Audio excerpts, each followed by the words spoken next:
For those of you listening, I am here in Hana, Hawaii, teaching a 7-day Corona class with William Rand. And so I just wanted to have this time to show you the peace grid as we are sending Reiki to the peace grids. This is the one when we say sending it to Hawaii. Here's one of the real ones. And I just wanted to be able to show you this.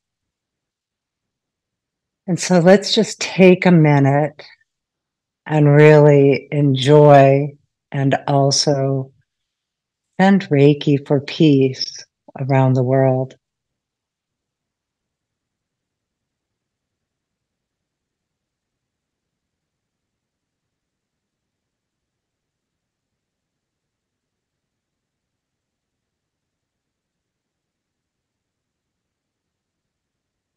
We'll continue with this today, but I wanted to show you. I'm here. This is William's Reiki Center, actually his home here in Hana, Hawaii. And so I just wanted to be able to show you this really beautiful home.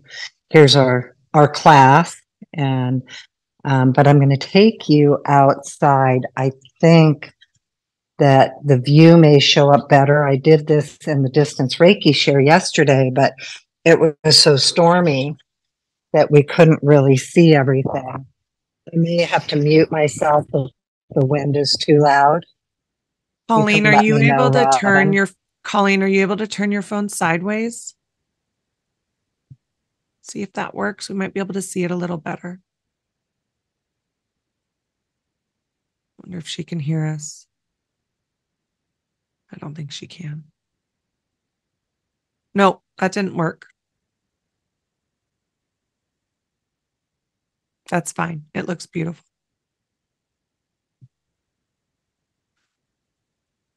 So William's house in Hana is off grid. So you'll see outbuildings. He has a,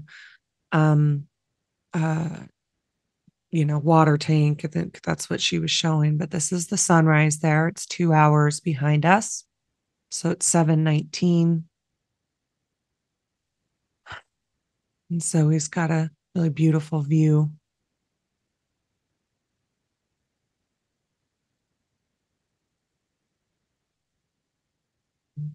And I believe I'm a little bit out of the wind on this side, so maybe I can. We can hear you just share fine. A little bit more. So behind. Oh, okay. So behind here is actually Haleakala, the mountain and volcano. But this is actually the view, and I'm upstairs in the house. There's his hot tub. That's his hot tub. And so I just wanted to be able to show it. Yesterday it was so stormy you couldn't see. And actually everything is really a lot closer than what the video is showing. Anyway, it's just beautiful land and so peaceful here. Hana is an extraordinary location in the world, and I feel very blessed to be here. We are teaching a 7-day Corona class, and what's really fun with it is that we spend half of the time in the classroom, and then half of the time in the going out to the beach and going hiking and seeing all the waterfalls and beautiful locations. I wanted to show these gongs because these are something that William just brought back from Taiwan. The center one is from here, but the two on the either side. So anyway, and then here's the peace grid. And so as we send Reiki to the peace grid in Hawaii, this is the one we are sending to, and I'm really looking forward to being here. I can already feel the energy because people from all over the world join that meditation at 7:30 p.m. in their time. And that's already happening for people in other parts of the world. So they're already in that meditation.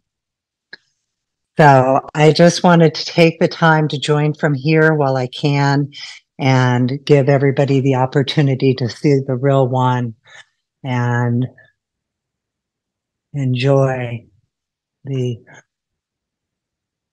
being able to see it. So Robyn, what I'm going to do then is go ahead and go downstairs to my computer and join from there, because it's kind of hard to be on the phone and the phone cuts in and out when I move, other than if I'm right here in this spot. So I'm going to go ahead and disconnect from my phone, and I'll join you on my computer. Okay, great. Just again, taking a moment with the peace grid.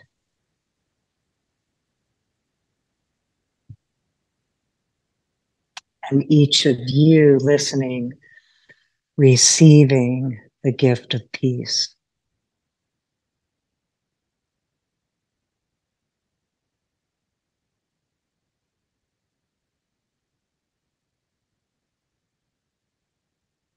And the beauty of Hawaii, the gratitude and the joy that's here. Thank you. Okay, and I'm going to go ahead and leave now from this phone.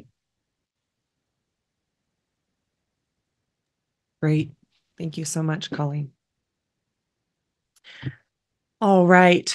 Well, as I said, Colleen didn't have a whole lot of time to be in that spot. So we wanted to go ahead and allow that in just a moment. It's so great to open this episode of the podcast, which is our monthly Q&A. And it is also World Peace Grid Day, Reiki World Peace Grid Day. And that is one of the 6 gold peace grids that William placed around the world. So there's one in the North Pole, in the South Pole, in the Reiki Center in Hawaii, the Reiki Center in Michigan, in Jerusalem, and also on Mount Karama in Japan. And then, as many of us know, we have our own peace grids in our home and join in this monthly World Peace Grid meditation that is today. If you want more information about the Reiki World Peace Grid and also the Reiki World Peace Meditation that is once a month, where people join in from all over the world in their own time zones, you can find that at reiki.org. You can download peace grids. You can buy peace grids, not like that one, but a laminate version of one. There's people that kind of make their own. So there's a lot of different options, but you can find more information about that on reiki.org. Also, the ICRT, International Center for Reiki Training, Facebook page and Instagram post on World Peace Grid monthly. And so you can go and find it there and get the links to find more information about it. So for us, hello, welcome to our episode, our Q&A episode, where we have people join us on this Zoom meeting to ask your Reiki or other spiritual questions live here. So we're just excited to be here. You can find more information and how to join that if you are interested in joining live with us at reikilifestyle.com. We do have a couple of announcements. The first announcement is that we are hosting a free webinar on November 28th. It's at 12 p.m. Pacific.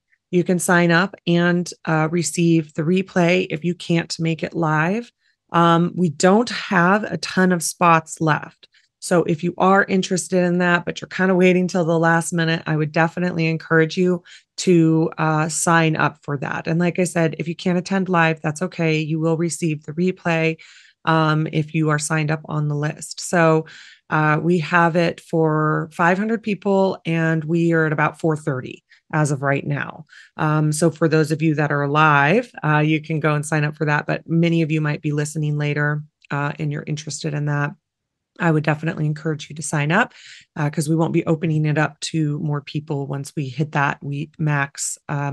We will be closing it. And so the title of the webinar, let me make sure I get the title correct. I do have it right here.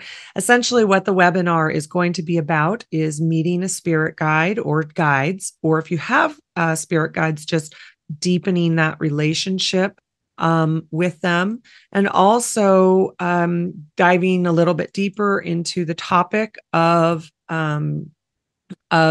your intuition. And so if you're kind of newer to these ideas, it would be a great webinar for you to attend. It is free. So the title is Understand Your Healing Path, Journey to Meet Your Spirit Guides and Gain Confidence in Your Intuition. We will be doing a guided journey as well. So there's that. And then also we have some Reiki classes coming up in December. Colleen is teaching Reiki 1 and 2 that first weekend in December. Then we teach Animal Reiki 1 and 2 that Monday, Tuesday. So her Reiki class is December 2nd and 3rd. The Animal Reiki class is December 4th and 5th. And then she is teaching a Reiki masterclass the 8th, 9th, and 10th. So if you want to get into those Reiki classes before the end of the year, it's a great time to do that. Also, if you are thinking about some gift giving, it would be a great gift that continues past just the weekend and can be life-changing for people. So that's another idea for that. I think that's the announcements. Danny, did I get it? Oh, I didn't talk about Next Step. So we're going to be opening registration for our yearly classes starting November 28th. That is Explore the 12 Heavens and Next Step Reiki. And we'll be talking a bit more about those in the webinar, full transparency. We will be talking about the classes in that webinar.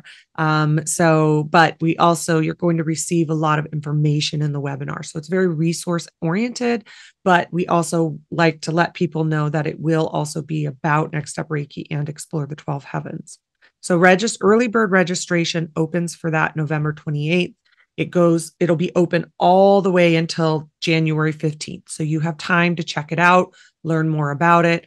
It's monthly classes that are year long. It's exploration, it's guided journeys, it's extra training after you've taken a Reiki 1 and 2 class. So you can go to ReikiLifestyle.com for all of it. All right. That is our announcements. So let's go ahead and get into this episode. Colleen, I see that you have a beautiful view. I'm going to spotlight you. If you would like to go ahead and do an invocation, that would be wonderful. You saw the ocean.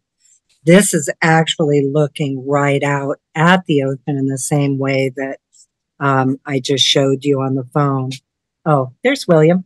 You want to peek around and say hi? Oh, you're right here. Yeah.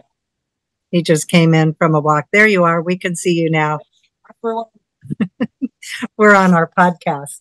Yeah. So this is our Q&A podcast. And so people join live right now and then also listen later. So we can't really hear him, Colleen, but that's okay. Oh, step forward a little bit because they can't hear you. How's that? Can you hear me now? Better. Okay, there. Great. Okay, I was just saying welcome to the podcast. Glad you're here on Maui with us, and maybe I'll see you out here sometime. So this is the hang loose, mongoose. So all right. They're all hang loosing back to you. Okay. Cool. All right, then. Have a good day. Take care. All right. Thanks, William. I'll see you upstairs in a little bit. All right. I was telling them all we're in our Reiki vibes, Hawaii vibes. You know what? I don't. Well, William's the director of vibes. Yeah, Robyn just said William's the director of vibes. So anyway, well, let's go ahead and go into the invocation. That was nice. All right. So just a caveat for any of you listening, the invocations can actually be very deep.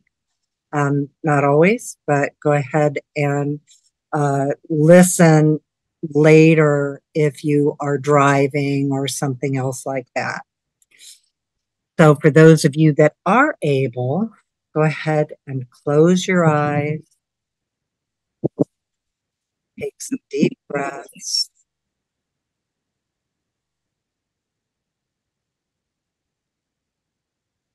And place your hands comfortably on your body.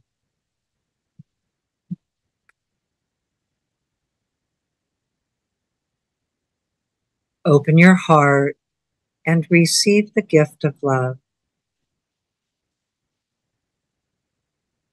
As you breathe in, the light from the highest heavens fills your breath, flows into your body.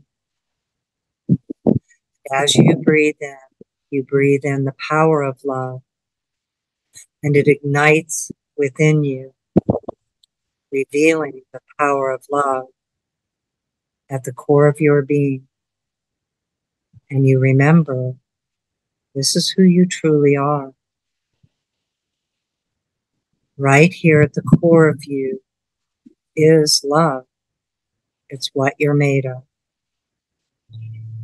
And as you breathe in the light and the power of the divine mind. And the divine mind fills your breath and awakens and reveals the divine mind within you. And your higher thought and higher consciousness awaken, and the field of possibilities open. Open your heart and receive the blessing.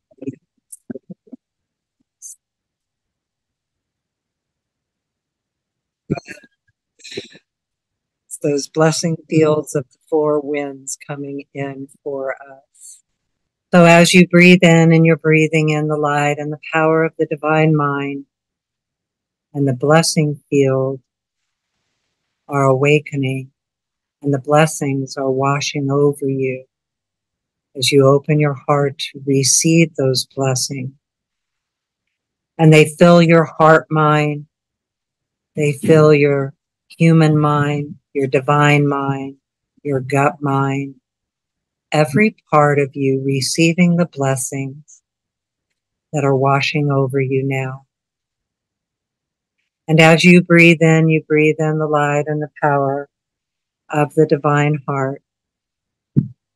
And the divine heart fills your breath, flowing into your body, awakening your divine heart, igniting your heart light within you as it shines out in front of you, behind you, on each side.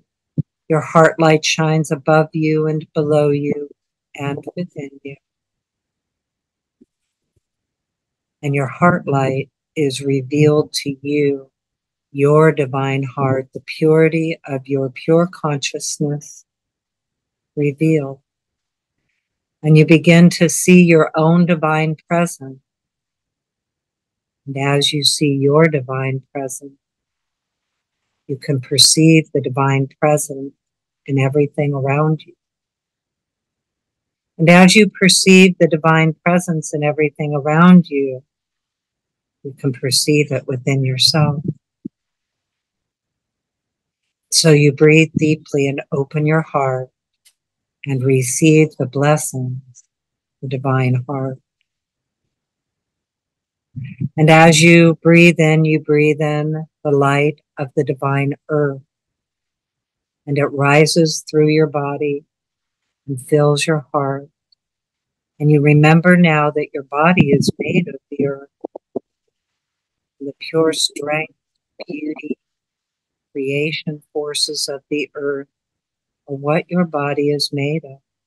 And the blessings of the earth wash over you. And you open your heart and receive those blessings of the earth. as the spirit of the earth is here in all its beauty, its creation forces, and the beauty of life, your life in this moment. And as you breathe in the light from the highest heavens, beyond and in the infinite realm, fills your breath flowing through your body, and you receive the blessing of the creation realms, the spiritual realm, the infinite realm. And those blessings fill your heart and are merged with you and with your body as your divine spirit ignites within you.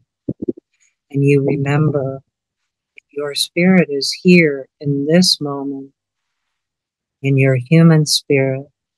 Your divine nature and your human nature are one nature within you. And so you breathe deeply now and receive, and the tree of life flows in on your body.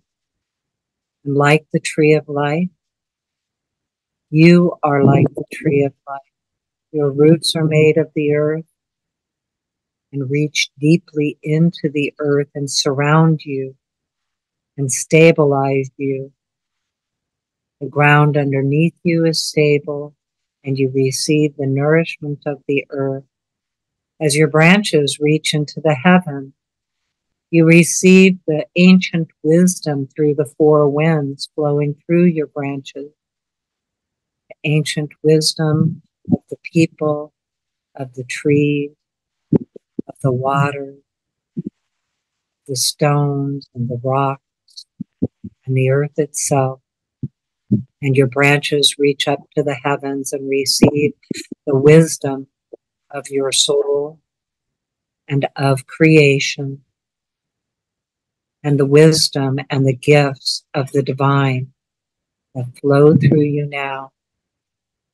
And from all the ways that you think of the divine, God, Goddess, Great Spirit, the great being of the universe, shining on you in beautiful friendship by all the ways that this is true for you.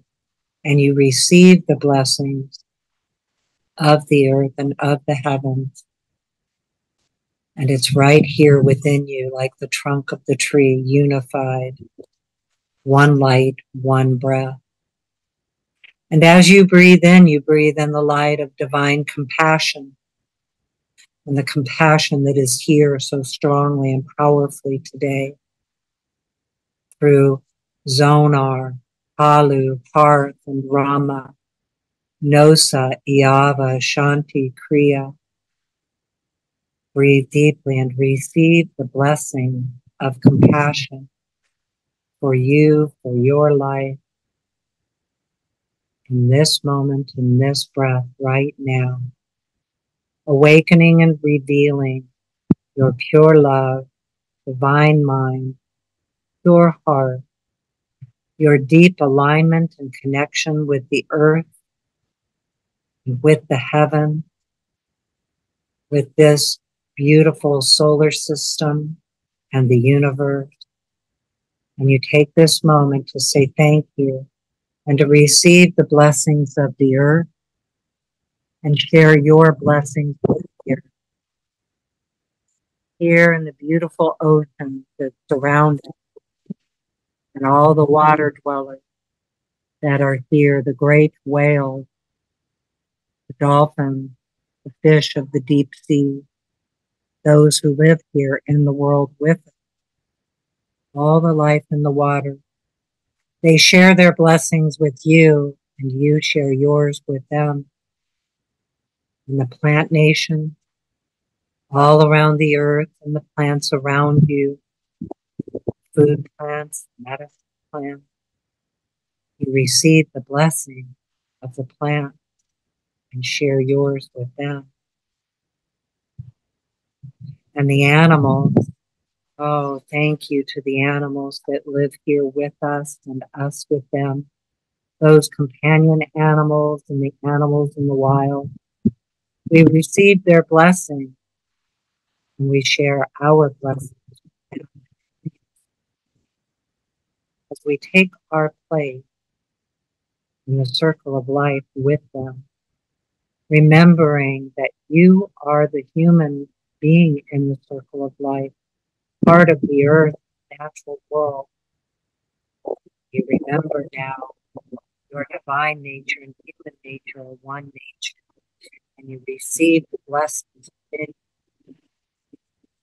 And you take this moment to say thank you to the trees all around the world. The trees bless us, bless you, their beauty, gifts.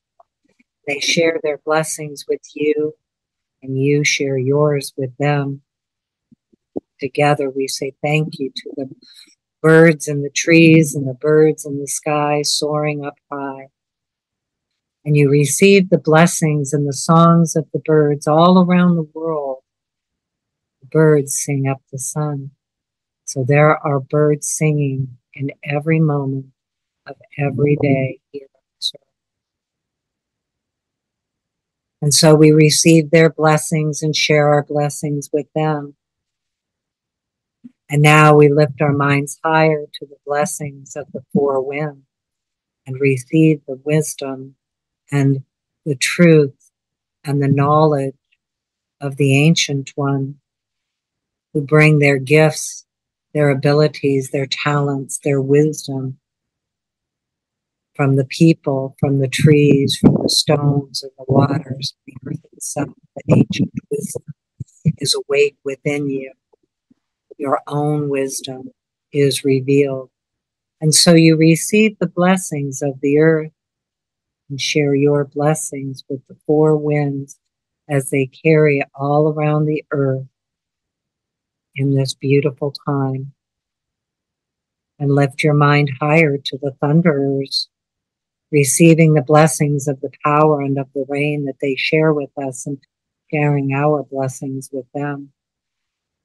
And lifting our minds higher now to the moon, the grandmother moon shining in the night sky, sometimes in tiny sliver and sometimes in the full face, receiving the light and the blessings of the moon and sharing ours with our grandmother.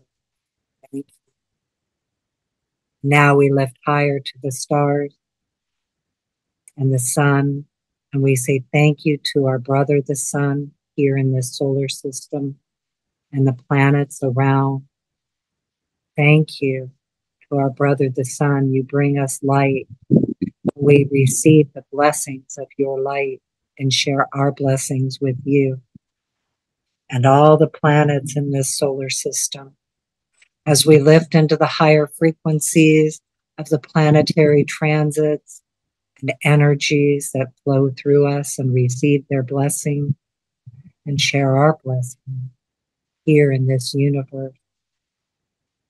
And then we lift our minds higher to the enlightened ones that join us and the beauty of the enlightened one by all the names they're called, by each of you and all of us, those that are there with you and those that are here with us in this beautiful divinely ordered circle. Thank you. And we receive the blessings of the enlightened ones and share our blessing with each of them. Thank you. And now we lift to the great being of the universe. Thank you. Shine on us and be our friend. We open our hearts and we receive your blessing and share our blessings with you. And we say thank you as we open our hearts and we receive the light of gratitude, as we stand here in the balance and open our hearts and share our intention for peace within and all around us. And we open our hearts and we receive the light of joy, as joy fills your breath and fills your awakening light of the experience. So take this time now and say thank you to you. We say thank you to each other, those who are here live and those who listen later. Our circle is always divinely ordered. We say thank you to this land that we are here on, and the blessings of this earth. We say thank you to the enlightened ones, to the Reiki energies, to this divine compassion, and to the frequencies of the 12 heavens as they awaken our consciousness to the higher frequencies and entrain our inner awareness to those higher frequencies within us. And now we say thank you to teachers who came before us, those ancient ones who bring us their blessings of gifts and talents and knowledge. And thank you to the descendants. We are listening today for how we co-create in this earth today on your behalf for us in this moment as the light of pure love, divine mind, and pure heart flow through each of us, and our intention to share peace and love and balance and joy with the earth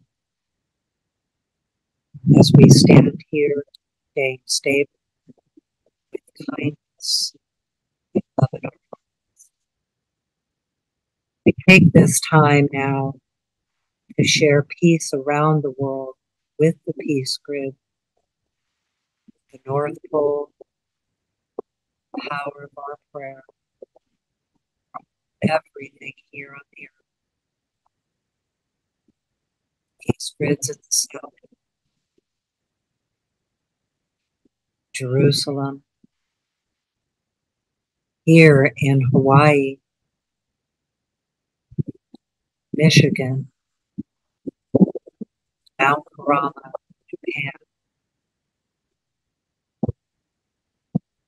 The power of this prayer and all the blessings we have received and shared around the earth on these four winds, for you, from you. Receiving the light of joy and so. Thank you, everyone. So it's so interesting to me. Colleen, Yes. your sound is a little bit rough. Okay. I think the wind's affecting it. Okay. Go ahead. I can actually back up and get out of the window. I think that would be smart. So just so everyone knows, if you've joined us late or she's actually in Hawaii right now. And I guess there's some pretty decent wind right now. So she's going to back up to try to get out of the wind. And so we'll give her just a moment to go ahead and do that. And then her sound should be a little bit better. So what I started to say that I found really interesting, and, people always ask, like, after all these years of doing Reiki and sharing Reiki and receiving Reiki, it's such an ongoing process of development and growth. And I love now that it's unending. And so it was really interesting to me yesterday how much I have talked about Reiki providing us with these frequencies of life force energy, like, for instance, gratitude. We talk about that. We just did our gratitude ceremony. When this gets posted, would be a couple weeks ago. And how I'm very aware that I can actually ask for the frequency of gratitude to fill me up with gratitude. Sometimes when I am feeling it and I have more of it, and other times when maybe I'm not feeling the gratitude so much. And so yesterday, as Robyn was saying, I'm here in Hana, Hawaii, and I'm teaching a Corona Reiki class, a 7-day class with William Rand. And one of my experiences we go into our own inner experience. And it dawned on me to ask for the frequency of joy to come in. And I was like, I have been working with the light of joy since the beginning of my Reiki journey, really my whole life, like really intending to experience joy in life and joy in the world around me. And so yesterday I was like, oh yeah, ask for the light of joy to fill me up so that I think I can actually get a little bit into the shade here. I am in the direct sun. So anyway, that's what happened yesterday. It really came in so powerfully to actually have the experience of joy, the feeling of joy, because I know I hold joy as a way of being within myself, and I have an inner knowing of that light of joy. And so it has just been showing up, the word joy, the frequency of joy. People are asking for joy to come in. It's like so highlighted in my awareness right now with Reiki and with the work that I do and listening to other people.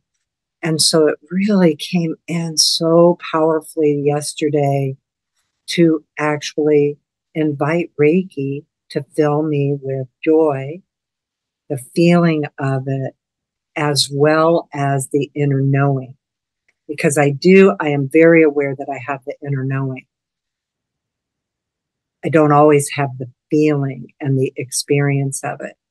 And so anyway, that was also showing up. And then in the invocation, it was very aware, or I was also very aware of how it was inviting us to receive the blessings and exchange the blessing. And it's the same thing. And sometimes with these things, I don't always know what they mean. I just know that I want to ask for them. And in the asking is what creates the receiving. And it's not always in the moment. And, you know, it comes through later in insight and, you know, experience or ways of showing up, you know, in different ways. But it starts with the invitation, and the Reiki energy carries those frequencies. They're life force frequencies. And the earth, of course, has the blessings because, and, you know, you think of in the higher realms, everything is already in the blessings. So here on the earth, which we call the first heaven, is a realm of duality. And in that duality, we're not always experiencing the feeling of blessings or experiencing the actual, you know, receiving of blessings. And so it invites us, and the same thing with joy, the same thing with gratitude, beauty. Prosperity is another one. If you are asking for prosperity in a variety of ways, whatever that means to you, it can be, you know, literally financial prosperity. So there's an asking for it that creates the receiving. So it was interesting to me, like the blessing field is one that I've already known to ask for in that way. And so it was really interesting to me for as many years as I have worked with the light of joy as like a foundational part of my Reiki work. In fact, our original tagline was living the light of joy. I've always worked with it, and how yesterday it came in so powerfully to just invite that light of joy to fill me up so I experience the feeling of it as well as the inner knowing of it. So anyway, you know, I just wanted to share that with you guys because I think oftentimes it seems as if after you've worked with something for so long that, you know, it's like I'm already there. But there's always more. There's always more to know, more to receive, insights to understand, additional information that comes in, inspiration that shows up. And so I just wanted to share that personal growth that I'm in the middle of, and it's pretty fast. Like I'm really feeling it. Of course, it's really stunningly beautiful where I am, so that helps. But that's aside from the point. Anyway, all right. So that's what I have to share this morning. So Robyn, why don't you go ahead and step in with questions? And at some point, I do have to leave early, so because I am teaching today. Yeah. Well, what's interesting is that we were talking about this before the call too, for something different. And Colleen, I know one of the things that you talked about is your questions. What questions do I ask in Egypt? And this is just a perfect example about how it all works even outside of the, experiences, invocations, attunements, those spaces, even self-Reiki, those spaces we're in a really meditative states. We do have amazing insights in those states. And then at the same time, you're also receiving insights and information related back to the experience that you had. I mean, how long has it been? A month, almost 6 weeks ago.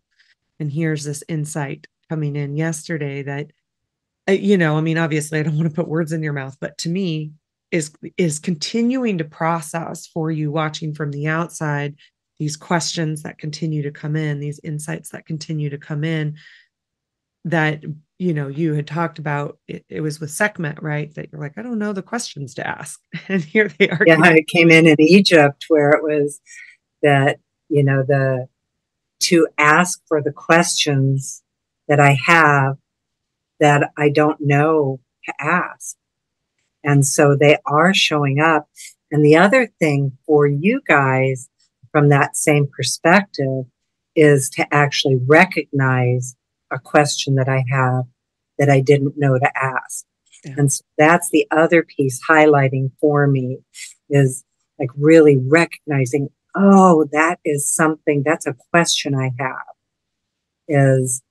And for each of you to also be thinking in terms of,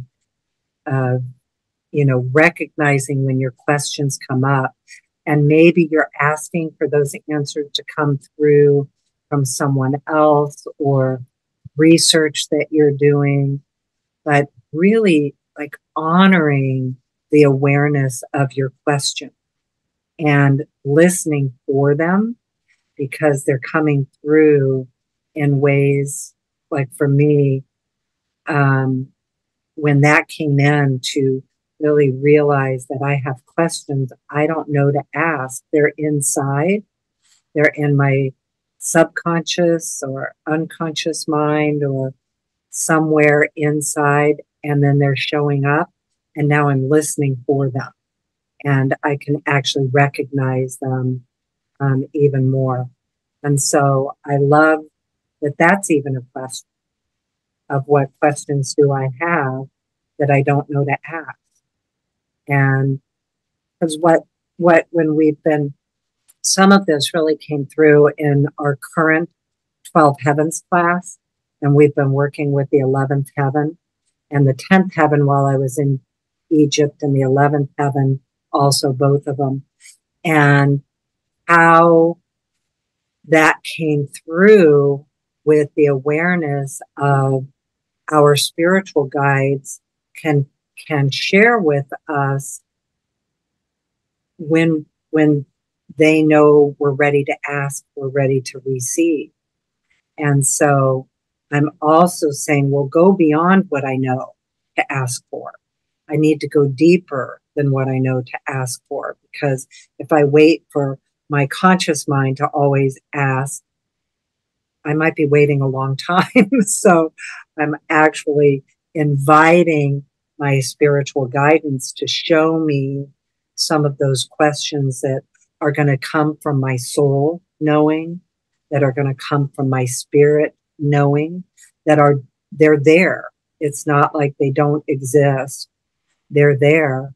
They also do exist from the earth. They exist from creation, the infinite realms, and however, again, you identify with God or goddess or great spirit or great being of the universe or however that is for you, that, they can also give you the questions you have, as well as those questions coming from deep within you.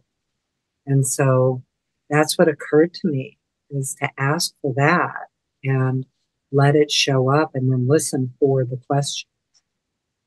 So, well, I think this is actually a good way to transition into our first question too, from Cheryl, and I'll get to why I think it relates, because it doesn't seem like it does, but right. So any Reiki suggestions for an arthritic knee, sorry.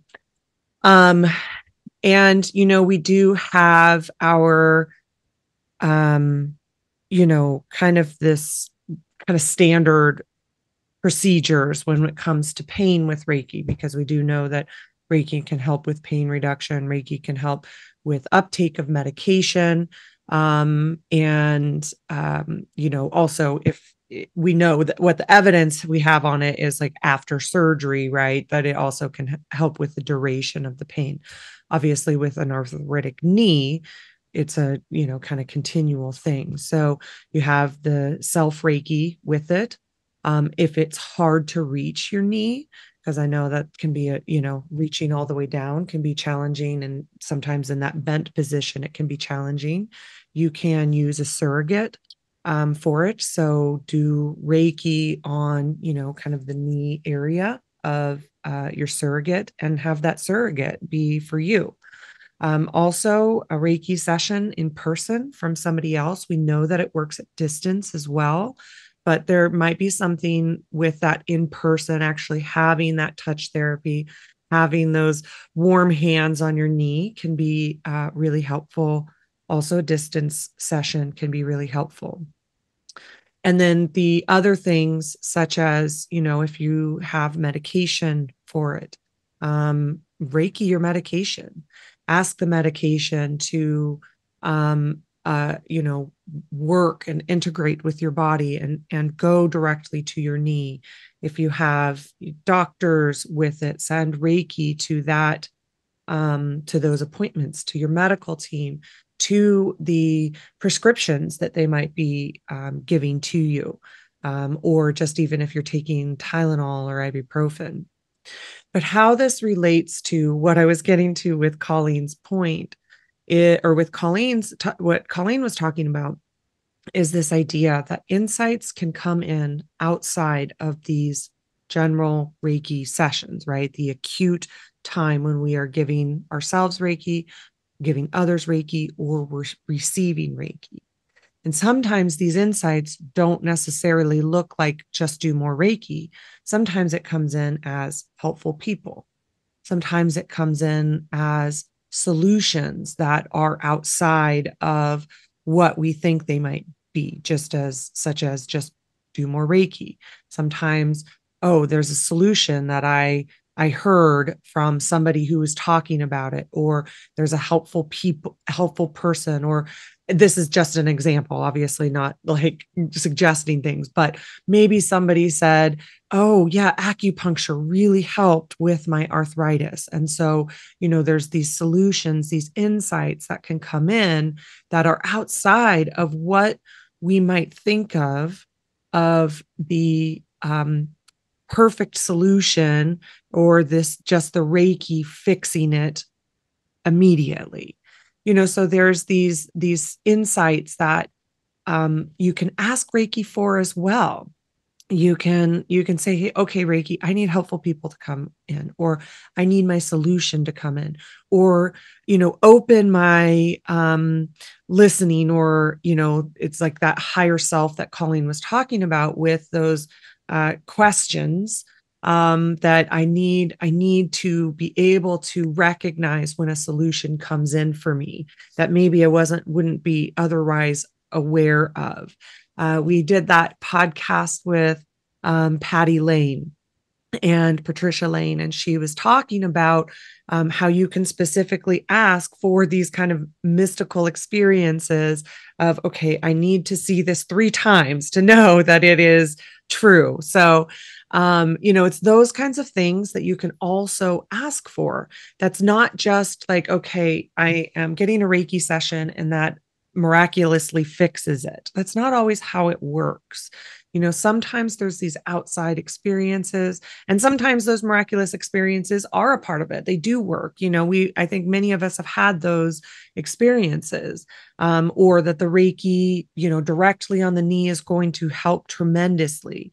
But it's also that there are other ways, other possibilities that are also a part of this work. That's also a part of what Reiki can help us with. It can open it up to our higher selves or higher solutions that we might experience just in our normal daily life. That there's this one comment that somebody says, you're like, oh, you gotta check that out. And maybe that's the solution that can be the helpful solution. So it's about this awareness that there's a multitude of possibilities that Reiki helps us with, and that it can also, the questions or the intentions can be that you're open to these possibilities. Sometimes it is the emotional, mental, spiritual parts that Reiki comes in and helps with as well around this, or recognizing that, okay, well, maybe there's some compensation that I need to be open to, or some solutions around that can be helpful. Like, compensation, I need to be sitting differently. I need to be, there's those kinds of things. So it's not necessarily going to fix if you're sitting in a different way. It's not necessarily going to fix it in that way, but this solution or this insight comes in that, okay, I maybe need to sit slightly different. That's going to be helpful for it. So it's just this openness to a variety of possibilities that is outside of just like an acute Reiki session, to ask Reiki to show it to you, and then also ask Reiki to help you be open to receiving a myriad of possibilities and the answers also in your everyday life. Because that's what I've had experience with, is that I asked, my intention was, show me helpful people. I need helpful people to come in for a certain health problem. And that's what got me to heal from it and for it. It was the helpful people. And I 100% know that it was Reiki and my intentions and my questions and my higher self that helped lead me to the helpful people. And that was the miracle around it. So again, it's just being open to these insights that are not just a Reiki session. Although I asked that question, I set that intention while I was in a Reiki session, and that the Reiki sessions also help the filling up, the pain reduction, all of those. So it's not excluding those. It's an addition to those. I'd like to add to that too, a couple things that you said. One, in those resources is a lot of time, we also need to allow Reiki to help guide us to our medical resources, that, allowing Western medicine to provide solutions and resources for you.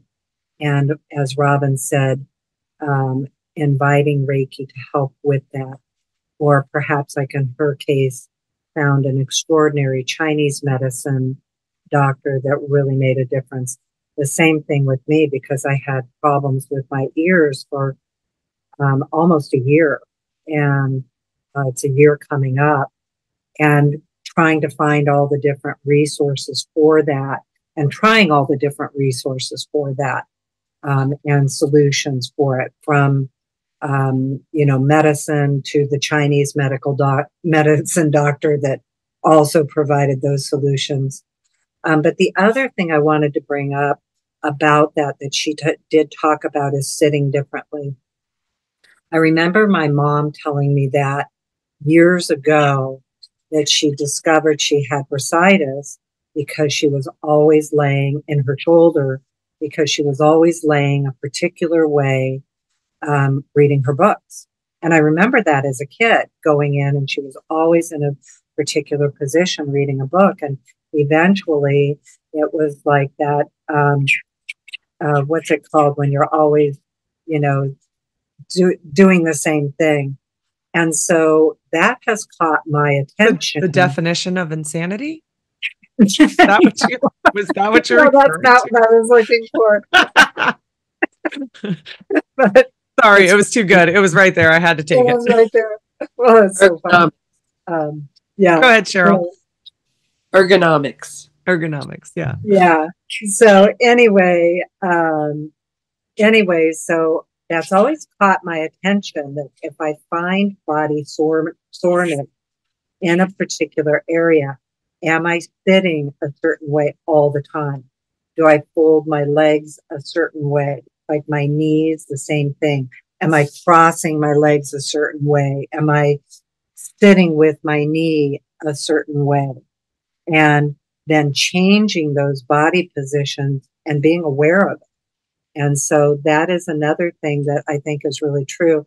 I injured my thumb at the beach this summer. And of course, now I've started crocheting, and I'm always holding what I'm crocheting with that thumb. And so I'll notice that, of course, I'm repetitive motion. That's what I'm looking for when you're doing something in a repetitive motion. So I actually found that when I was, doing in-person sessions all the time, and my shoulders, reaching out with my shoulders. So I learned to put a pillow between me and the client and the table that I could rest my elbows on, so that I'm not constantly in that reaching motion. But I'll notice if I sit a particular way, now at this age, I'm starting to get those, repetitive motion sorenesses, that I've learned to change how I'm sitting. So I just wanted to kind of expand on that, because I do think that can be the cause of, it may not, fix the arthritis, but it may fix something that you're unaware of that you're doing in a repetitive motion.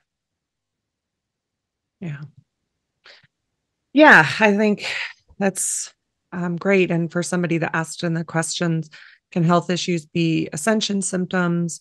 I'm never one to, it's always for each of us to determine. I think that there can be both.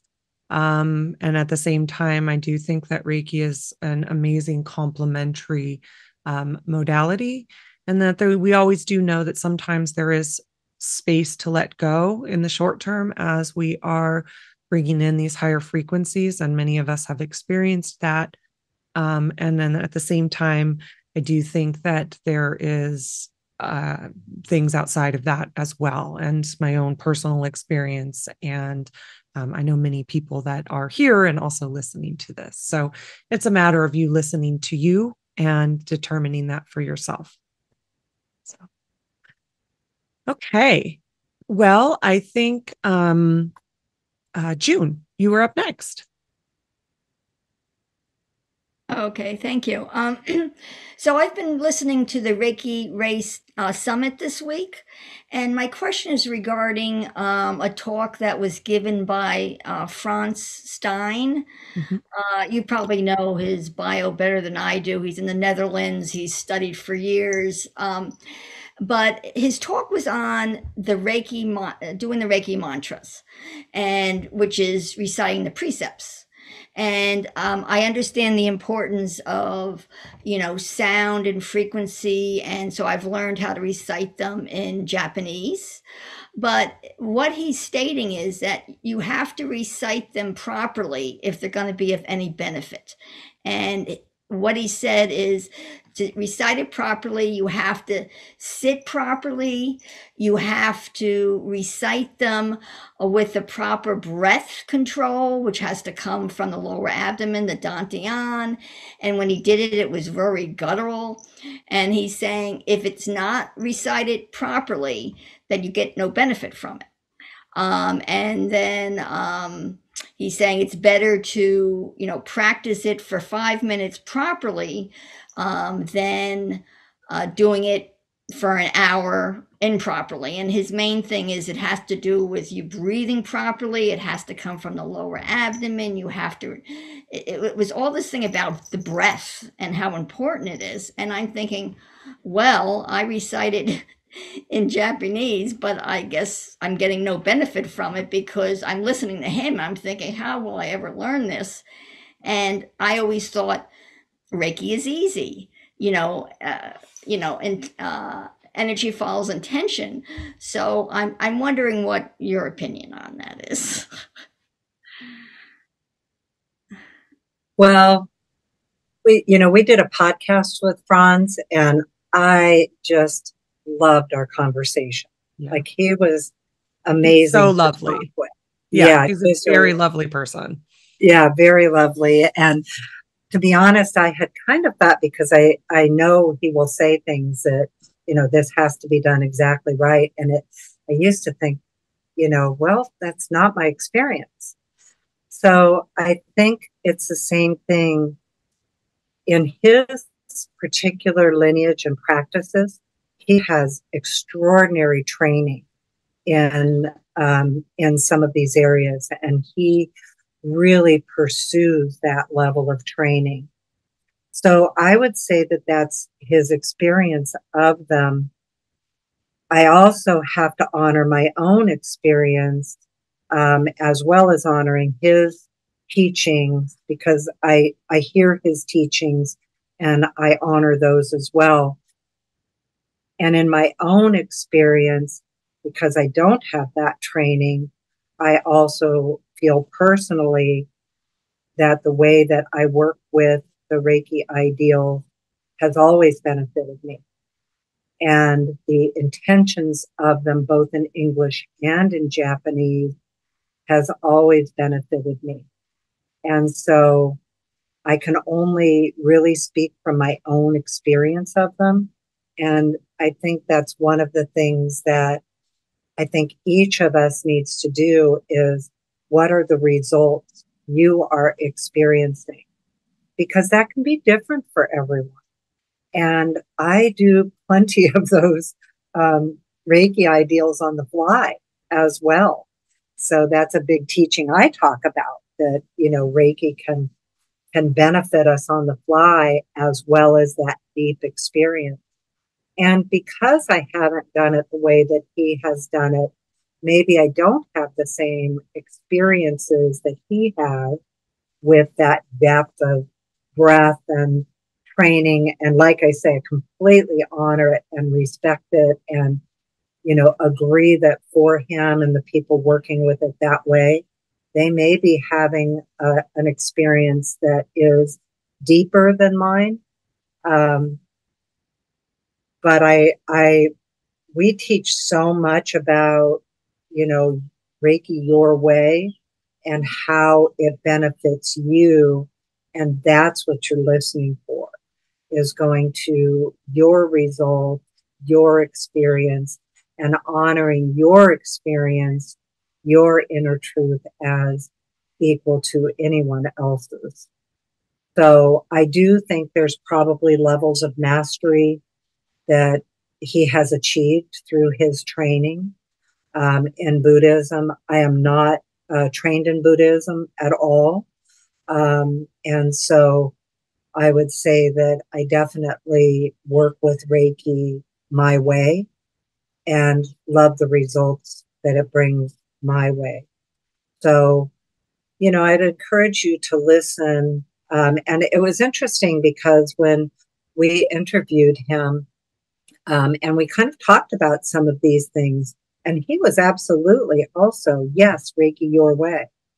So in that one-on-one interview and talking, I mean, we really enjoyed it and love his new book that came out. And so have great respect for him as a teacher and the way he practices.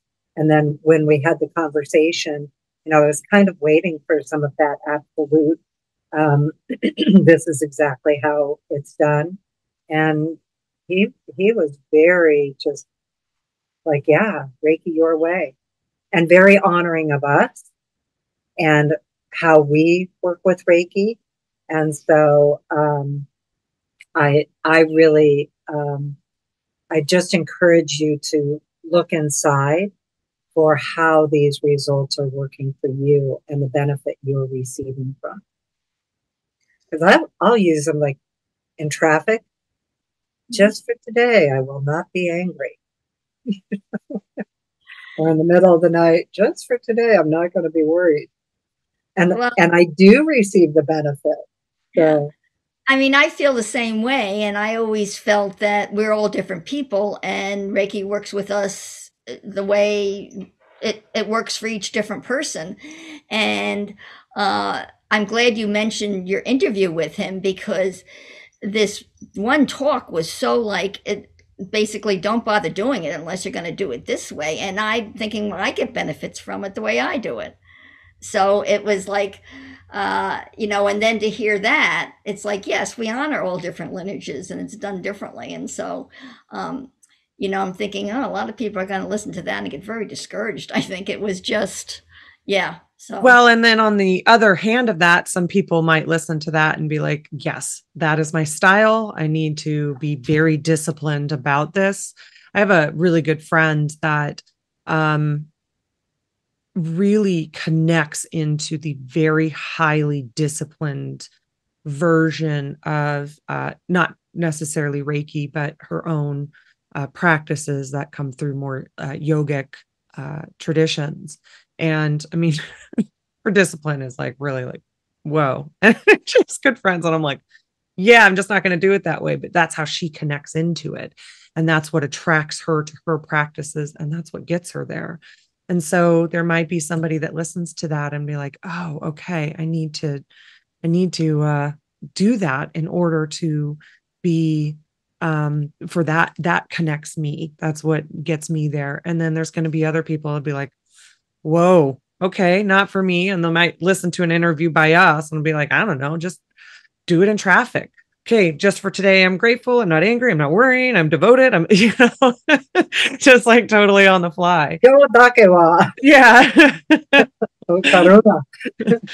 So and I want to share just a little bit of where that shifted for me was in a life cycle also, because in my early years of training and spiritual study, I actually was in a life cycle where I did have the hours to devote to my spiritual practices, meditations, journeys, like really, I could be in things. I would get up at 3:30 in the morning and spend 2 to 3 hours in every kind of weather, in every condition, every day, so disciplined. Well, then my mother got sick, and I had to be her caregiver. And I had lots of friends that I was in that same position with, and I didn't have that time. My life cycle changed. And if I had been required to do all those disciplines in order for Reiki to work with me, I would have had to leave it behind and not utilize it. And so that's when Reiki came in and said, hey, Reiki on the fly. It's a different level of experience. Like when I'm in the deep meditations and I'm in those incredible experiences I had in those deep meditations and in that life cycle, but my life cycle changed and I no longer had the ability. I would have had to like have no sleep And then that wouldn't have benefited me or my mother taking care of her, which had to become my priority. It had to be what I did first. So Reiki came in and said, just invite Reiki. And I learned that as I was following an ambulance, or I learned that as I was getting up in the morning and needing to take care of her. And it said, just work with me how you can, when you can. And that's when the on the fly came in so powerfully. And the experiences of it may have been different, where it would come through in those inspirations or those insights rather than that deep, aha, big universal experiences. But that's when it taught me that it is invite Reiki to be practical in every life circumstance for you. And so I can assure you that in my own experience of that, I have absolutely benefited from the Reiki ideals, the way that I have used them in depths of meditation to the on the fly version of them, to be in gratitude in the moment of, being in the hospital.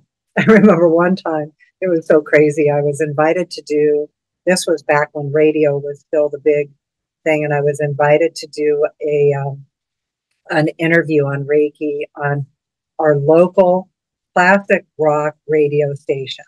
And I was like, I was so excited that it would be going out over that forum, because it was like Portland, Oregon's big radio station. And so super excited.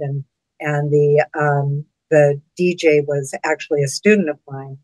And so he wanted to interview us and talk about it. He talked about how he used it in the traffic, being able to share it in traffic while people were in traffic over the radio.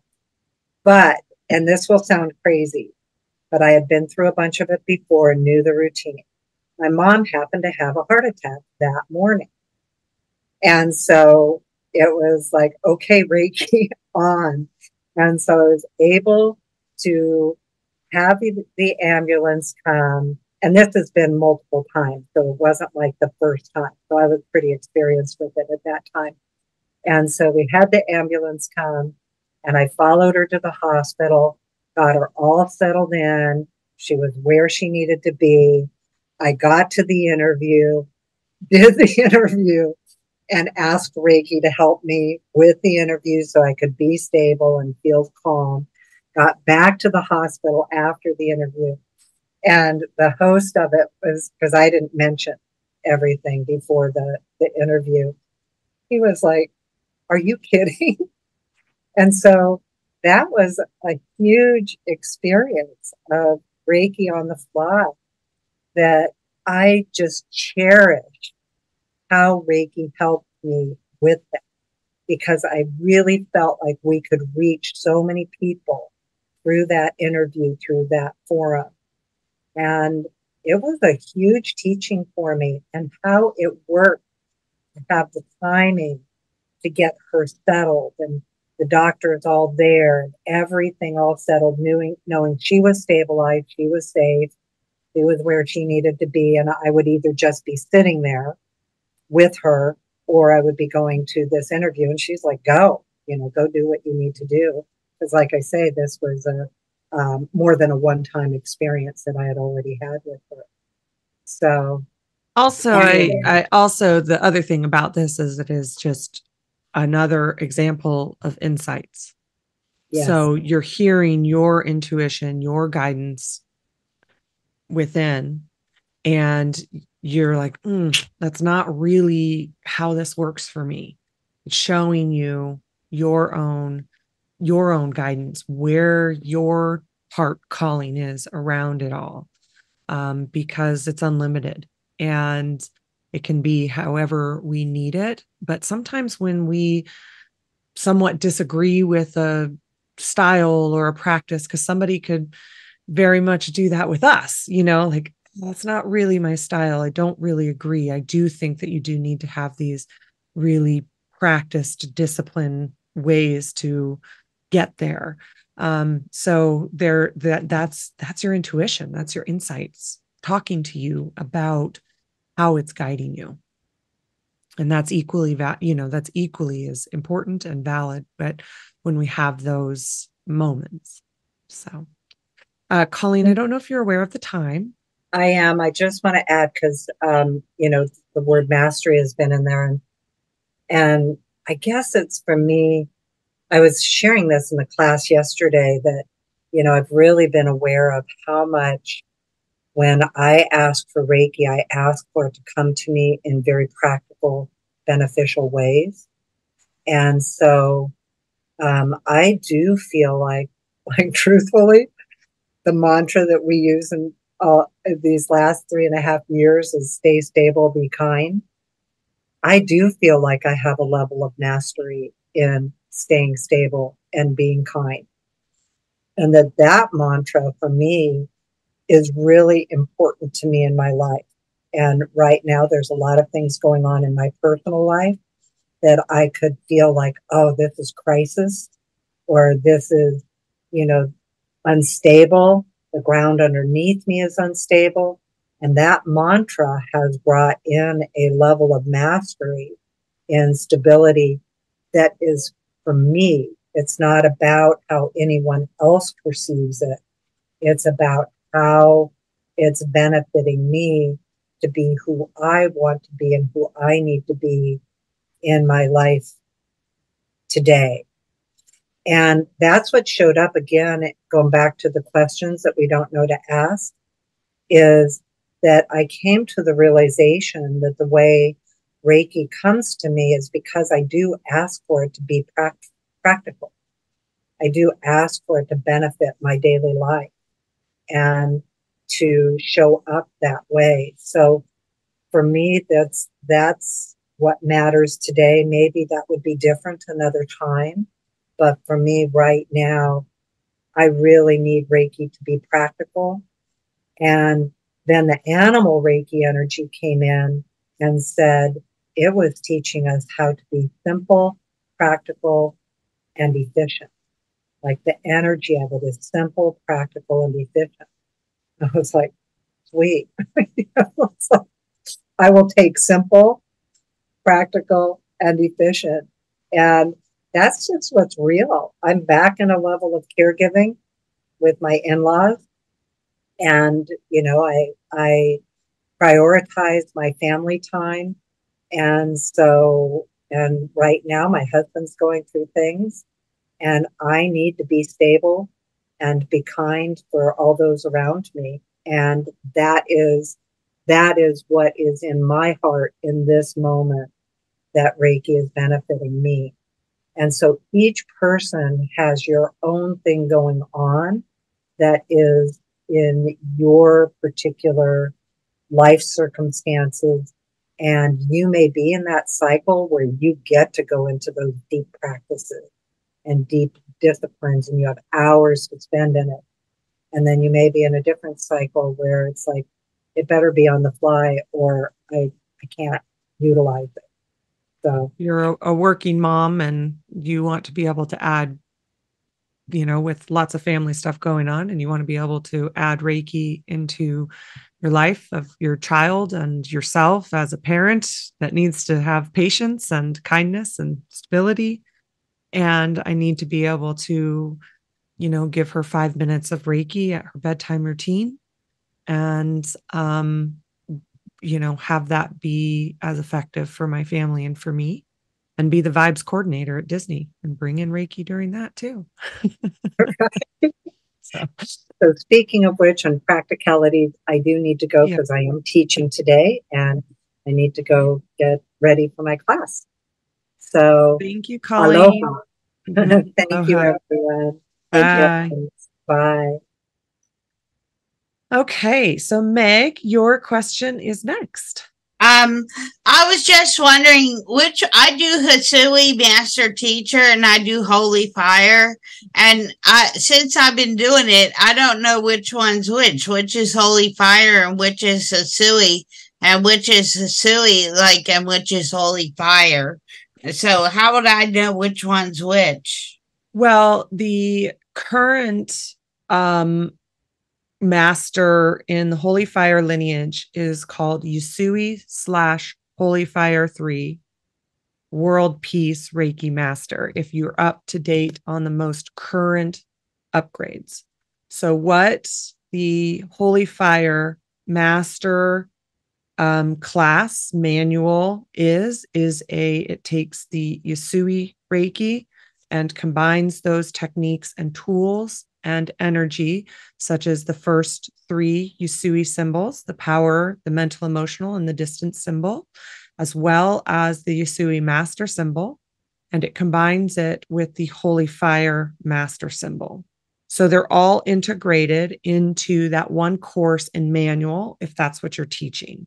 So it doesn't necessarily need to be separated out. The caveat to that is that there is a Usui Tibetan master course and manual that you can also teach. They would be separate classes that you can also teach. So you would have that manual, that outline, that course, and that would be solely the Usui Tibetan symbols, and it wouldn't have the Holy Fire Master symbol within it. So they are 2 separate courses, 2 separate manuals. However, Holy Fire has a combination of Holy Fire as well as Usui Reiki. Okay, I'm a Holy Fire too, and I'm a Usui master teacher. And the other day I thought I heard, oh, well, we'll do Usui and then we'll do Holy Fire.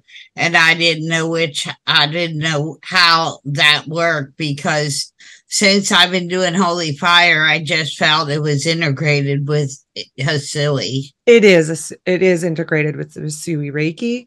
Some teachers choose to teach each course. So some teachers choose to teach Usui Tibetan. So that might have been what you heard. And they will teach Usui Holy Fire. So some people teach both courses, use the separate manuals, but Usui Reiki is integrated within the Holy Fire Reiki as well. So they are combined. So that's why you'll see on the master manuals, Usui / Holy Fire, whatever, 1, 2, 3, whatever your upgrade level is, you'll see that on the front of the manuals and the course. So it is integrated into Holy Fire. Okay, thank you. You're welcome. Okay, so Kara, your question is next. I'm asking how the artists, I paint and draw, but how artists invite Reiki in, and what influence they've found about actively inviting Reiki when they're practicing their painting, their beadwork, whatever their wonderful craft is. Well, that is a great question. I know we have artists here. It's funny. Caroline, one second, Cass. Caroline Youngblood, who is normally in these groups, is a painter, is an artist by profession. And she talks about this a lot. And actually, if she was here, I think she would unmute and speak up. But she is actually in the Karuna class with Colleen. So she's busy today. Sarah, who's here, said, I'm doing beadwork right now. So this is one of those, Kara, where first of all, I'll get to a little bit more around this, but allow Reiki to show you how it works for you. So that's where you're going to go into those insights. That's where you're going to ask Reiki. You're going to invite it in. Maybe it's while you're doing it during your art. Maybe it's while you're doing your self Reiki or other Reiki meditations or insights in your daily life. So because it's going to be different for each person and how it influences it, that, it's one of those places to ask have it show you, have it show you how it works for you. I mean, I get that because I've seen a big difference. I'm working on a commission piece, and all of a sudden Reiki went, excuse me, get that color paint, do this, do this, do this. I'm just curious as to how other artists in this group have had experiences when Reiki, I mean, Reiki literally comes in and goes on my shoulder. Yeah. And that's actually exactly what I've heard. I want to share Taylor put in the chat that she did an interview with Caroline about her Reiki and art last year, because Caroline says it's completely changed her process and her art and elevated it. It's taken it to this higher version of her art, and kind of has talked about exactly what you've experienced. And Taylor is TaylorNorrisReiki.com. You can go to her YouTube channel and see that interview. Taylor, is your YouTube just Taylor Norris Reiki? I know you can probably find it on your Instagram too, which I know is Taylor Norris Reiki. Yeah. So go to her YouTube channel, and you can find that interview. It's Caroline Youngblood. So you can hear her process a little bit more. But Kara, it's exactly how you said for some people. Other people, what they're going to do is just invite Reiki in, allow Reiki to flow through them, and be imbued or charged into the pieces that they create. So I know for like Sarah, she's a bead artist. Some of her artwork is going to be free flowing. Some of it's going to ask for specific intentions, right? And so, I'm sorry, specific designs. And so just kind of being a part of that process is going to have Reiki flow into each of the pieces. Other people, it's going to be, like you said, Kara, that it's like giving you specific instructions where it's like, use this color here. It's going to give you this kind of higher perceptions, and not that it doesn't for Sarah too. So I don't mean it that way, but it's just an example. I used to make artwork with crystals, and my pieces were pretty much exactly the same, other than sometimes when I would do custom pieces that were just kind of a creative passion project. But all of my pieces was more replication of the exact same piece. And so in that case, I am charging everything with Reiki, and I am running Reiki while I am doing it. So I'm, clearing the crystal as it would come in, charging it with Reiki, and making sure that all of the pieces. Then as I was assembling, I would run Reiki and have Reiki in my hands as I'm assembling it. And then when it was all done, I would give every piece Reiki again. So I'm charging it with Reiki, but it's not like Reiki was giving me this creative concepts. And I was doing, if I was doing one-off pieces, that would be different. But in that case, I wasn't doing that, but I was running Reiki and allowing Reiki to be as a part of the process, and imbuing all of it with Reiki. And then other people, when you're doing custom paintings or you're making pieces that are going to go into print, you're going to have Reiki help guide that process, have Reiki come in and maybe even give you specific instructions. And so we've heard both with the different types of art that are out there. And then Teresa's putting in the chat, I invite Reiki each time I play my instrument and set my intention for healing, and then channel the sound. Other times, I know you've been part of, I'm getting the word wrong, but when you played with the symphony, Teresa, you have music that you are, it's very structured, and you have a certain role to play in that structured music. You can't just go off on your own creative thing. And so, but you can still do the same thing where it is channeling through you and going out through the sound. So there's kind of the spectrum of all of it that that Reiki is going to contribute to. And so exactly how you said, Kara, I've heard both ends of that spectrum where it's literally guiding your paintbrush as well. So that's definitely, I know how Caroline has kind of talked about it, or it allows her to see in her paintings, like, she usually is inspired by seeing objects. And so, the Reiki helps her to kind of see she's painting a tree, sees the tree differently from, as the inspiration. I know I can get her painting that I have of a crocodile. And so it allowed her to see the crocodile from a higher perspective and then translate that onto the canvas. So yeah, there's a variety of ways that Reiki supports artists and how they do their artwork.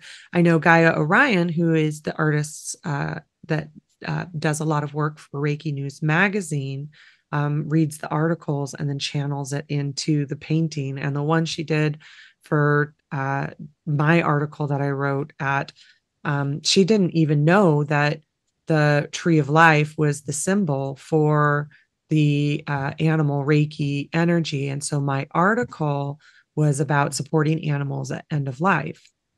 And then look at what she painted for this.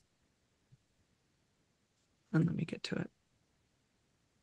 That was the painting that she made for it. So it just completely channeled through her. And she didn't know, I know you've taken the animal Reiki. She didn't know that the tree of life was like such a significant part of the energy. So other times it's going to just channel through into the inspiration of the art. So go ahead, Cass. I'm going to get Caroline's picture 1 minute. 1 second.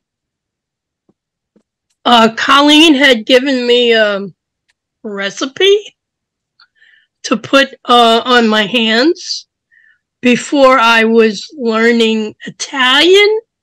And Robyn also suggested to put the symbols on my hands before my affirmations.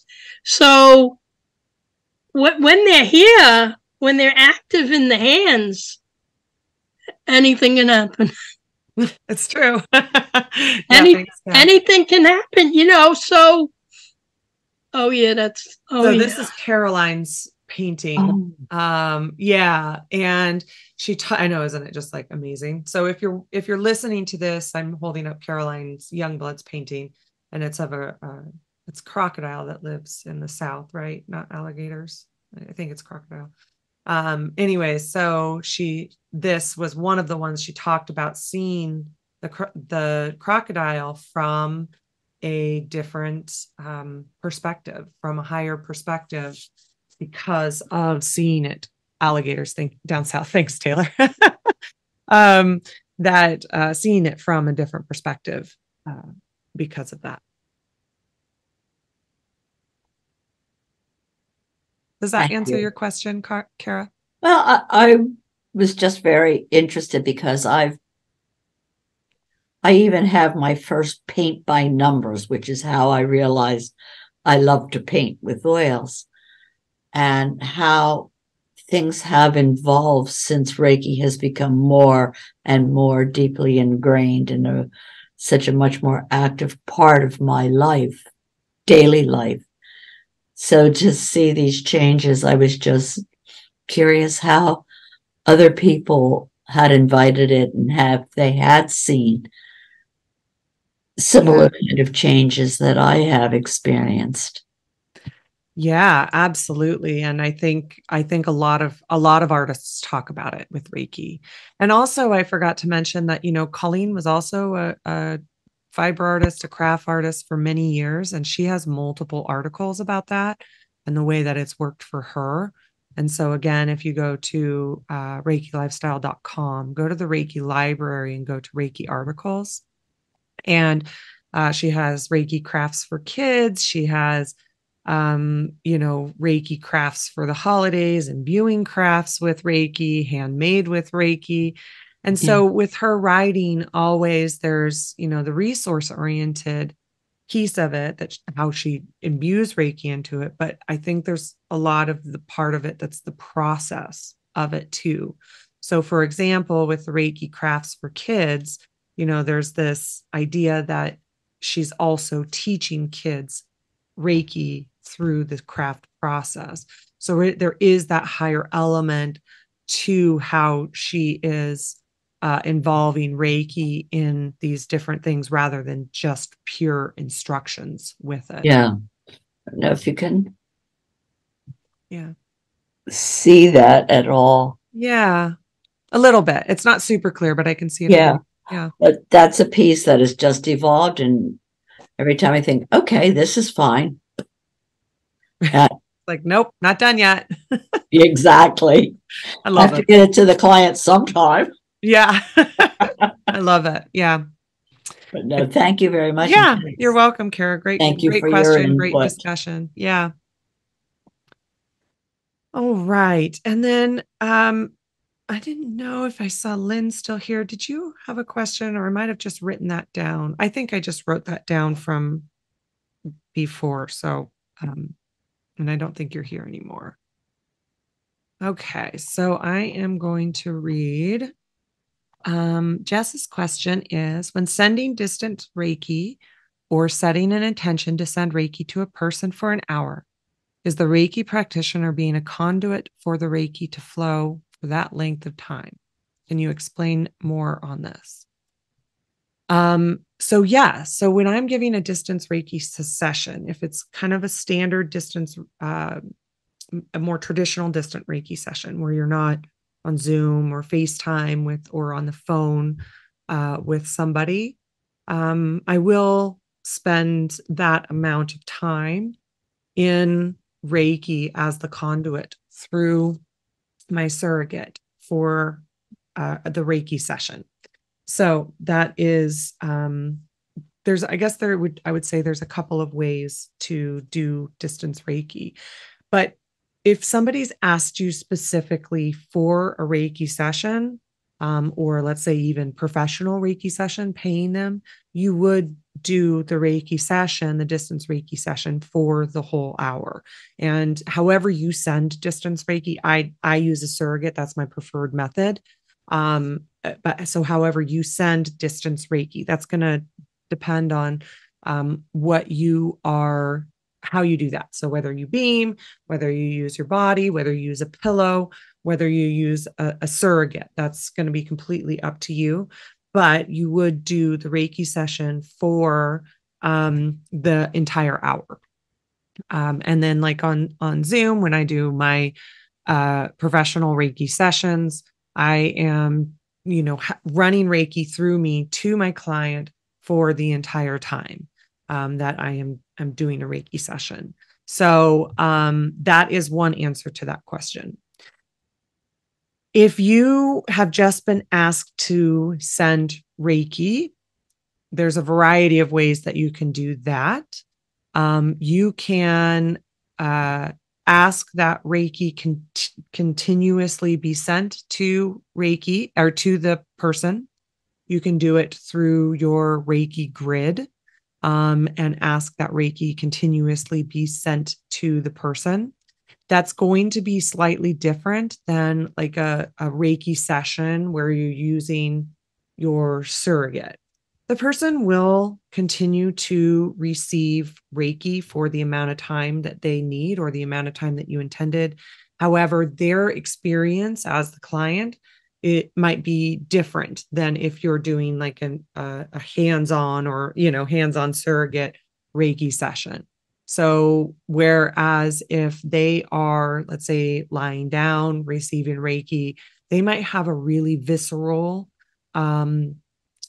feeling, or they might have like a really visceral response to receiving the Reiki energy, where they, go into that really relaxed state that we all know we can get from Reiki, where they might even fall asleep, that kind of thing. Now, the one thing to know is if you, are sending Reiki at any sort of time, that you might want to set up some sort of time with them, at least so you know that they're like not driving, something like that, where they can have that reaction to Reiki. However, I know there's been times where like people I know are either in the hospital or maybe they're the support person for somebody in the hospital and you're sending them Reiki. You can also ask that Reiki just simply go to some stress reduction. Or maybe you just have a minute or 5 minutes to send Reiki because somebody's asked you for some support, and you're going to ask that Reiki support them in the way that they need. You're going to ask that Reiki send to them continuously for stress reduction. So there's kind of a difference in the approach to distance Reiki in, those different kind of ways, and what the intention is behind it and how you're actually sending it. Because I know, what I've experienced when people are sending me Reiki, if it's like a quick support, like, hey, please send Reiki to Robyn. She has this and this and this going on.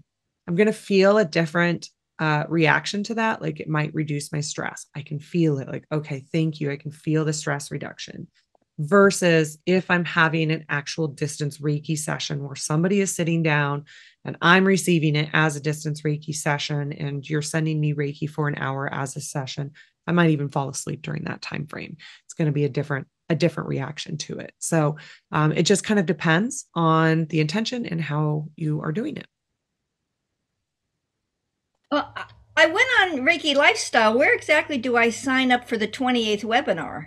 Oh, yeah. Sorry. It's our website. We're in the middle of designing a new website. So just so you know, thank you. Great question. I will go ahead and screen share. So essentially, with Reiki Lifestyle, if you just go to our homepage, get it? Maybe. Are you going to share for me? Zoom? Let me try it again. So I'm going to refresh. If you just go to our homepage and you see this banner here, it's going to take you to the page. So actually I need to go back because I didn't click on it fast enough. So it's this banner here, Understand Your Healing Path, and it's going to take you to the page. So you click on Register Now, and that will give you the option to register. So unfortunately, our website is really outdated and it's having a hard time adding a whole lot. So we just had to put it on the front page. It's just on the home page. It's in that top banner. If you click on it, it will take you to the page to register. And it's called Understand Your Healing Path, Journey to Meet Your Spirit Guides and Gain Confidence in Your Intuition. And if it's a challenge to, or if like you miss that slide, because it rotates through. So after it, it'll go to Reiki Lifestyle, or we'll go to Next Step Reiki. There's little arrows on each side that you can go back to the different slides. So you'll see, like, you can see that. It looks different when I use my phone. So probably if I go on with my computer, I'll see exactly what you're showing me. Oh, yeah, it does look different with your phone. Let me see real quick. I'll just go on the computer. That's yeah. So on your phone, the banner on the top is very small, but it does say Understand Your Healing Path. And that's the one that you want to click on, and it'll take you to the registration. So we are, like I said, we're in the process of designing a new website. So things like that are very easy. Okay. Well, let's go ahead and, go ahead, Cheryl. I just have a question about signing up for Reiki Next Step next year. Mm-hmm. So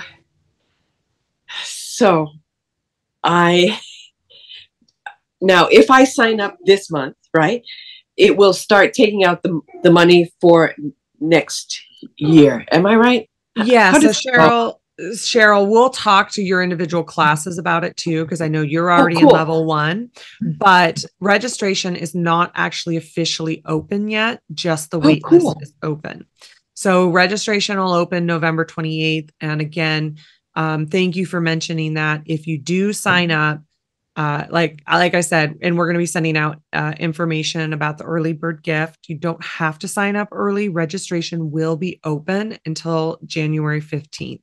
So if you need the payment to come out, because unfortunately we use the Thinkific platform, and it's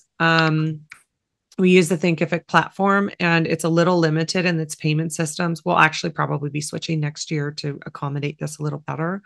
But if you use the once you sign up, it takes the first payment out. So you stop paying earlier. So like, let's say you sign up now, it's going to take the first payment. Your last payment will be in October. So you stop paying earlier, but unfortunately it's a little limited. So if you need to wait to sign up, let's say till, just January 7th to make sure the payments are coming in and going out as you need them to, then that's totally fine. But yeah, thank you for bringing that up, that it does do that. It takes your first payment out. It doesn't take it out on class date, January 18th. It takes it out when you register. Yeah. Thank you. Thank you so much. Yeah. And we'll talk to your class about it as well, because I know, it's hard because then a double payment comes out. So we'll talk to each of the levels about it and, when that would be most advantageous for you. And also, for anybody else that's listening, if that is you and you're in one of the levels and you need us to work with you, just know that, your spot is saved for next year. Okay. Yeah. Yeah. We're always happy to work with people on that. And you can just let us know and we can talk to you individually about that. Thank you so much. Yeah. Oh, go ahead, Grace. Can you hear me? I can. Hi. Hi. I have a question, but I think I'm going to open it somewhat to the public because I know I'm not the only one that may have experienced this. What happens when you receive a download from a deceased person as a request to a loved one? I delivered the message, and the person was very, very offended at first. Like, how dare you pry into my life, And, was very uncomfortable at first, but, we worked it out. This person is a very prominent person. Danny always told me, shut my mouth, don't give nobody names out and stuff.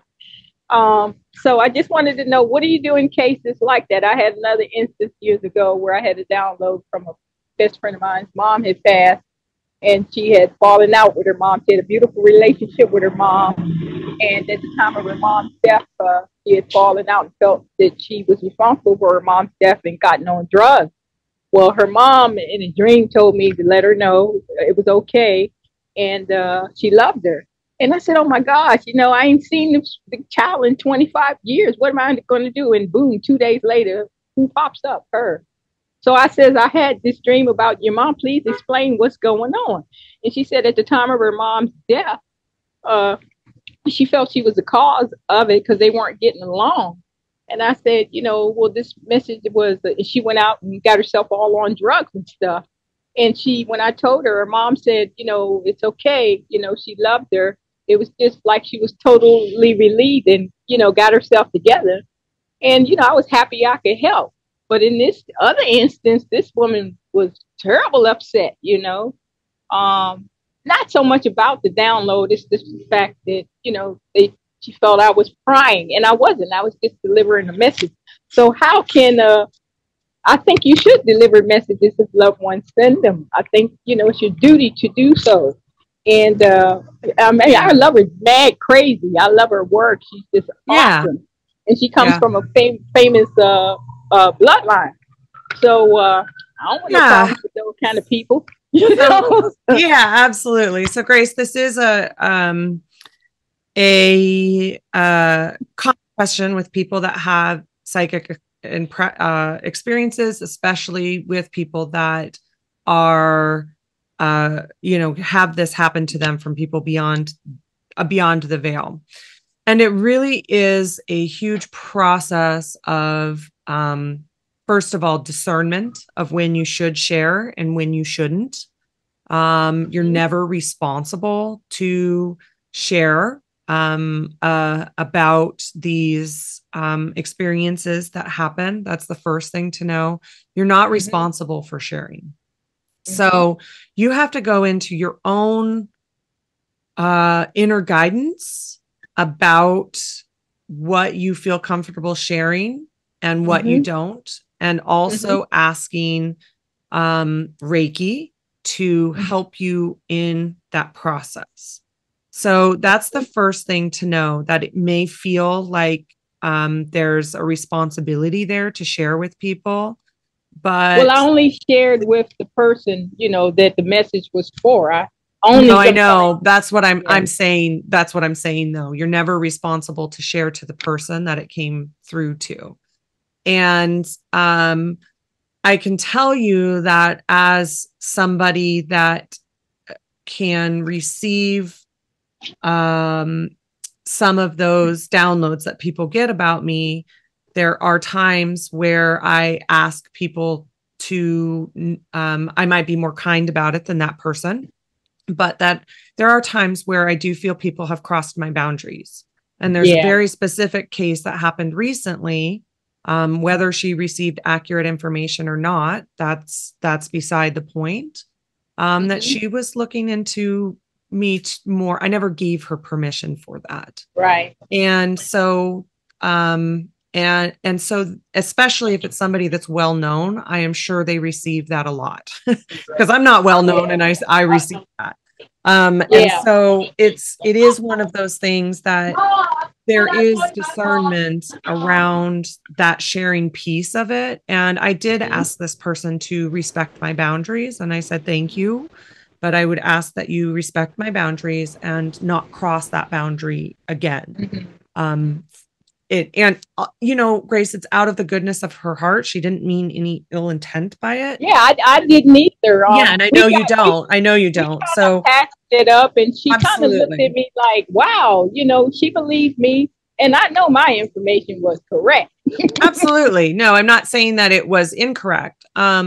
So it's one of those things, there's that discernment process for you. The other part of this is the boundaries that you can create with Reiki so that you don't receive these impressions. I don't want to say don't, because I don't want you to in any way, this is the wrong way to say this, but it's the way that's coming through. So I don't want you to cut off from your gifts and talents, because this I'm part of with your the animals. it's part of your my gifts door. and talents. And so I do want you to, I don't want you to think that it's bad or wrong, but at the same time, there are skills and tools and techniques that you can develop around these things. And that would be where the type of skills and tools and techniques would be like a psychic medium, because those are the people that have these similar natural abilities like you do, like a colleague and friend. And she was through the Reiki LRMT program. She was Colleen's mentee. She's been on our podcast before, and she has a lot of resources around this. Her name is Jules Davis. Right. And so you can go to her website, and she's going to have, and she is not only just a Reiki master, she's also a psychic medium, and talks about how she has these gifts naturally, but there's tools and techniques that you can learn around them and skills that you can develop around them. So you do have the skills to, she's like, I don't want to just have it be on all the time, so that I have a time and a place where I use my skills to allow this communication to happen. Right. And so, but this person, they are also a healer themselves. They should understand this stuff. Why would you get upset with another person? I'm a healer. No, I'm saying the person I'm talking about. Yeah, I know, but I'm saying a well-known healer themselves. Yeah, I'm a healer, and I still asked for this person to respect my boundaries around it. I understood. I'm not saying that I think that she was doing anything that was unkind. I just was saying that I am asking you to respect my personal boundaries on this, because I don't know her. I don't know her. And I think that I still get to have my own personal boundaries, even though I'm a healer. But that's also why I was kind around it. Because I do understand that she wasn't trying to do anything wrong. She just had this, and I did ask her, I said, even if you receive information, I ask that you don't, but I also, if you receive information, I do ask that you just don't share it with me, because I don't know you. So there are those pieces to it, and around it. And I do think that there is skills, and I do, I think when you have these gifts and talents, that there are skills and tools and techniques that you can develop it. And to, if you're going to develop those skills, have those skills be developed, helped by people who have these gifts and talents and have developed skills around it. And what you say the lady's name was Jules? Her name is Jules Davis, and I think her website is healingwithjules.com. She's also a Reiki master, and she's a very talented, but also very skilled psychic medium that did have these, natural abilities where people came to her, from across the veil, but then also developed the skills and how to know her discernment, how to know when to ask to not have people come through to her. And so she's a good resource. She does free webinars. She does things like that all the time, that can help people to help with these skills. Mm-hmm. Now, like I said, that's the thing about it. It's a skill to develop. Oh, now this person, our families know each other. So it's not like, this is a complete stranger. Yeah. Even our still, families know each other. Even still, there's just, those are the things that you can have happen. Those are the things that you learn. And those are the things to know that not everybody's going to be receptive about it. And that's okay. Well, at first they weren't, because I sent the first stuff to them and they text back, I really love it. And I sent the second half. So I just said, as a surprise, don't even look at it until you get home. And so, yeah. So I know they liked it. They just don't want to admit it. Yeah. Some people just don't want to admit it. And it kind of worked out, but I just don't want to have that happen anymore. Yeah, absolutely. Where I upset somebody. Absolutely. That's where the skill comes in. Okay, thank you. You're so welcome, Grace. All right, everyone. Well, we're going to go ahead and sign off for the day. I just want to open the circle really quick for those that are here now and, that are listening later, and just so much gratitude to you all and this community and this circle, and that, we can talk about these things with each other. Just so very grateful, and lots of joy in that piece of it, and that connection, and that we can ask these questions and talk about these topics, and that it's just a beautiful and safe environment for that. So we're going to open the circle now. We say thank you to each other. We say thank you to Reiki, and we say thank you to those that have come before us, those that will come after, and to the enlightened and illumined ones that are here supporting and loving us. Thank you so much. And so it is. All right. Bye, everyone. Thank you. Thank you.